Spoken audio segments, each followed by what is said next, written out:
Бизнести үйренүүгө канча убакыт керек? Мен айтам, өмүр бою үйрөнүш керек. Туугандар, ушул видеону аягына чейин көрүңүздөр. Сөзсүз аягына чейин көрүңүздөр. Үйрөнүп жүрө беребизби? Ооба, үйрөнүп жүрө беребиз. Бизнесмен бизнести үйрөнгөнү үчүн акча алат. Тагыраак айтканда, бизнесмендин кирешеси анын үйрөнүү жөндөмүнөн көз каранды. Жаңы бир нерсени үйрөндү, бизнесине салды, бизнеси көтөрүлдү.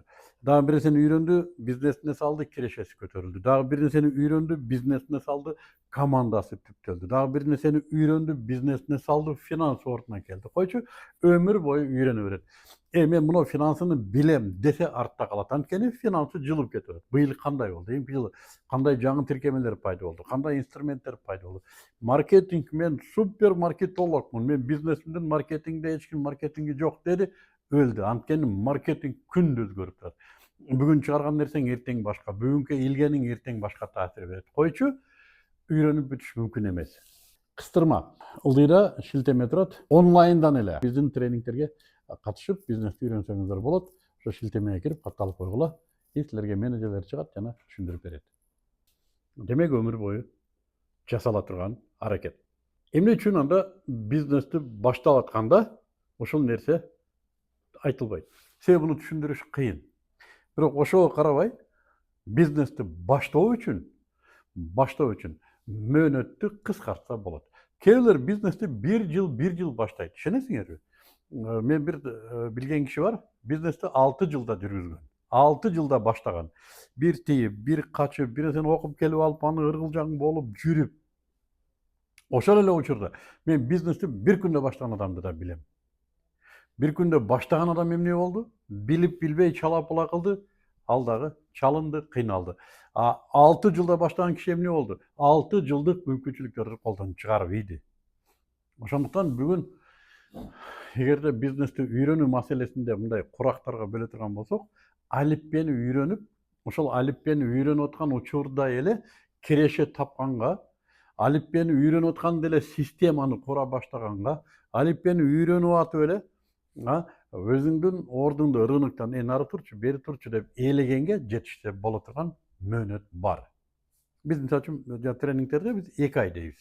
2 айда биз нөлдөн эч нерсени билбеген адамды алып келип, муногу мындай, муногу нерсе мындай, мунуну мындай кыл, кана кылып көрчү, муну мындай кыл, муну мындай кылсаң болмок, кана мындай деп, керек болсо адаттарынан бери базовый адаттар бар. Эрте туруу, айткан сөздү аткаруу, кылам дегениңе маани берүү, фокусту коюусуң, ал базалык адаттар бар. 2 ай ичинде ушул базалык адаттарды да калыптаганга жетишсе болот. 2 айдын азы аз. 2 айдан аз болсо аз болот экен.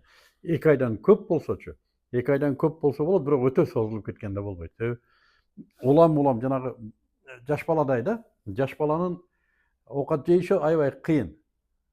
Мисалы үчүн бир оокат күндө бере берген болсоң, ал кыйыктанып жебейт деле. Мисалы үчүн жанагы ботко бере турган болсоң, бала боткону жебей кыйнайт да. Анан бир иштеги ачылып кеткен учурда аны бир нерсеге алаксты койбой жедирип калабыз. Ошол оокатты жеп аткан кезде келип бирөө аны ойнотуп калса, кой турчу мына оокатын жедирип алайлы дейбиз. Бизнести үйрөтүү мына ушундай.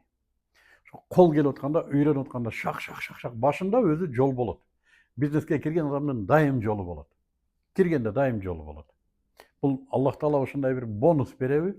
Бизнес баштаганда жолу болот. Кимдир бирөөнүкү бир партия, кимдир бирөөнүкү балким 1 жыл, кимдир бирөөнүкү 5 жыл жолу болуп турат, бирок бир күн баары бир каалайсыңбы, каалабайсыңбы, жанагы эркелик бүтөт, тояна бүтөт, анан чыныгы жашоо башталат.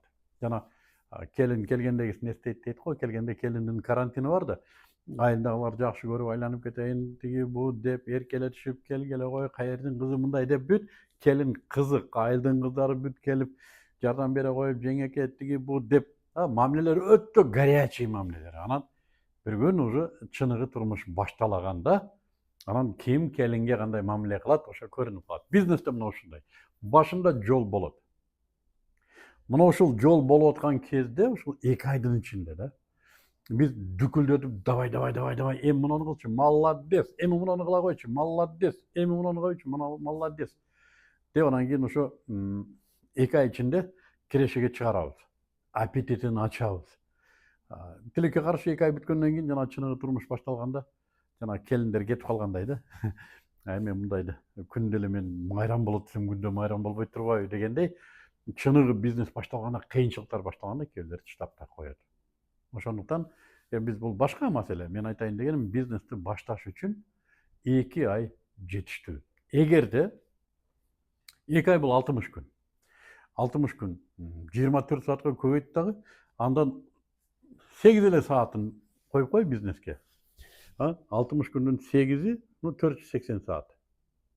480 саатты эч нерсеге алаксыбай, күнүнө бир 2 саат муга кетирем, 3 саат буга кетирем, 1,5 саат буга кетирем деп тартиптеп коюп, 2 ай ушуну менен алек болгон адам болсо, 2 айдын ичинде ал адамга сөзсүз кереше түшөт. Ал адам сөзсүз жок эле дегенде бир 40-60 инструментти мына киргизет. Ал адам сөзсүз эрте туруучу болот. Ал адам сөзсүз китеп окуучу болот. Сөзсүз күндөлүк жазуучу болот. Сөзсүз эсеп чот берүүчү болот. Койчу ушундай базалык адаттар 2 айда калыптанат. Болгону мына ушул 2 ай ичинде эркелеп, ушул 2 ай ичинде бүт дүйнөнүн иштери чыгып, ушул 2 ай ичинде кычашып, байкесинин тою болуп калды, тиги болуп калды, бул болуп калды, болбошу керек. Мына ошондой 2 ай аябай жетиштүү. Биз ошон үчүн эмне үчүн биздин бизнес нөлдөн деген тренингибиз популярдуу болуп кетти? Эмне үчүн? Себеби 2 ай ичинде 10-15 жылда болбогон результаттар болуп кетет. Эмнеге? Биз талап кылабыз да. 8 саатты бөл мынияка. Жок дегенде 6 саатты бөл. Жок дегенде 6 саатты бөл, биз айткан кадамдарды жаса мына. А так болбосо бир контейнер алып коюп, аяка карыз алып, товар жыйып коюп отурсаң, буга жарым саат деле жетет баштаганга. Чала койдуң, алып келип берди, ала койдуң, бере койдуң. А вот инструменттер менен үйрөнүп, аны бүт толуктап, улам. Негизгиси өзүңдө жанагы бизнеске өзүңдү киргизүү адаттарын пайда кылыш керек. Бизнести жүргүзүү адаттарын пайда кылыш керек. Мына ушуга 2 ай жетиштүү. Ошондуктан ким кааласа биз менен жүргүзсө болот. 2 айды үйрөнүп шаргер болсо, ким кааласа биз жок деле. Болгону эмнеде 2 айда эмне иштерди кылыш керек, ошону тартиптеп коюш керек. Прям зыңкыйтып тартиптеп алып, мына ошого алаксыбай маани берсе, 2 ай мөөнөт ушундай бир сонун ийли-бой бир бизнести баштаганга. Албетте өндүрүш жөнүндө сөз жок бул жерде. Өндүрүш бул өзүнчө түйшүк. Мен өндүрүш жөнүндө айтып аткан жокмун. Өндүрүш өзүнчө түйшүк. Өндүрүш бул бир баалуулукту пайда кылуу. Балким буга кээде жарым саат жетишет, а кээде балким жарым жыл керек. Мен бизнести айтып атам. Бизнес бул даяр болгон продукцияны кардарга жеткирүү. Даяр болгон продукция жөнүндө жарыялоо, аны рынокко алып кирүү, аны баалуулуктарын ачып берүү, кардарларын чогултуу, кардарлары менен иштөө, аларды туруктуу кардарга айландыруу, ошол учурда маркетинг системасы, финансы системасы, башкаруу системасын куруу, ушуга 2 ай жетиштүү балдар. Ким ушуну биз менен курабыз десе, ылдыйда шилтеме турат описанияда. Ошону менен кирип, бизге кошулуп, 2 ай ичинде биз ушуну жетелейбиз. Ошону 2 ай ичинде үйрөтөбүз, жасатабыз, көзөмөлдөйбүз, жардамдашабыз, көмөктөшөбүз. Биз менен кылса оңой. Себеби биз ушунча жылдан бери кыныгын таап алдык. Өзүнчө кылам десе сөз жок. Жыл 2 ай жетиштүү. Андан ары созулса демек созулуп кетет.